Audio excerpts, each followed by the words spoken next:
বিসমিল্লাহির রহমানির রহিম। আগামীকালকার রাত পোহালি নির্বাচন। এই নির্বাচনে আপনারা সকলেই ভোট কেন্দ্রে যাবেন, ভোট দিবেন আপনার মনোনীত মার্কাতে। অতএব আপনাদেরকে আমি একটা অনুরোধ করব, আমরা এই গ্রামে থাকি, আমাদের হয়তো অভিজ্ঞতা কম, কিন্তু তিক্ত অভিজ্ঞতা আমাদের বেশি। রাজনীতির রূপটা আমরা একটু বেশি দেখি, ভয়ঙ্কর রূপটা।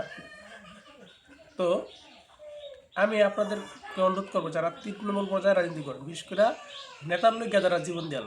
আচ্ছা, আপনি একজনের জীবন নিলেন, আপনি সারা জীবন জেল কাটবেন, আপনার জীবনে কলঙ্ক লাগবে, আপনি খুনি। আর আপনি যাকে মেরে ফেলবেন তার স্ত্রী বিধবা হবে, তার সন্তান এতিম হবে, তার মায়ের কোল খালি হবে, সে মারা যাবে, দুইটা পরিবার শেষ হয়ে যাবে।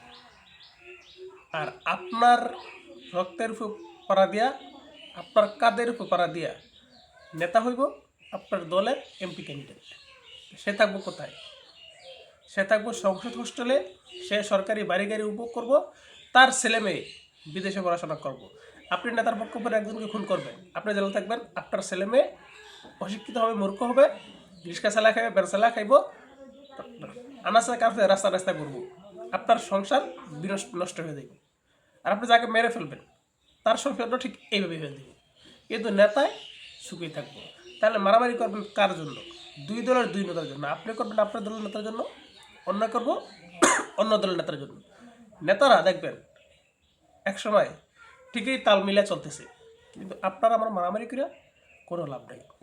আগামীকালকার নির্বাচন, দয়া করে কেউ নির্বাচনী সহিংসতায় জড়াবেন না। নেতায় যদি তার নির্বাচন সৃষ্টি করতে না পারে, এটা নেতার ব্যর্থতা। নেতার ব্যর্থতার দায় আপনার কাঁধে নিয়ে আপনি নেতার জন্য জীবন দিতে যাবেন না। কেউ যদি আপনাকে বলে যে অমুক মার্কার জন্য জীবন দিলে আপনি জান্নাতি হবেন, মিথ্যা কথা। আবার কেউ যদি বলে তেমুক মার্কার লোক জীবন দিলে আপনি বাংলাদেশপন্থী হয়ে যাবেন, এটাও মিথ্যা কথা। মূলত আমি বাংলাদেশি, আমি মুসলিম, ভালো কাজ করে যদি মরতে পারি তাহলে আল্লাহ তাআলা আমাকে জান্নাত দিব। কোনো মার্কার বদলতে জান্নাত দিব না। কোনো মার্কার পক্ষ বললে আপনি বাংলাদেশি হয়ে যাবো না। আমরা জন্মসূত্রেই বাংলাদেশি।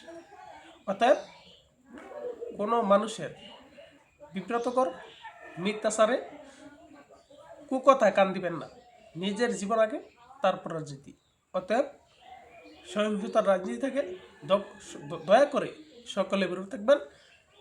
সুষ্ঠু নিরপেক্ষ অংশগ্রহণমূলক আয়োজনে সমস্ত মানুষের সাথে মিলেমিশে একসাথে কাজ করবেন। ভালো থাকবেন, সুস্থ থাকবেন। আল্লাহ হাফেজ।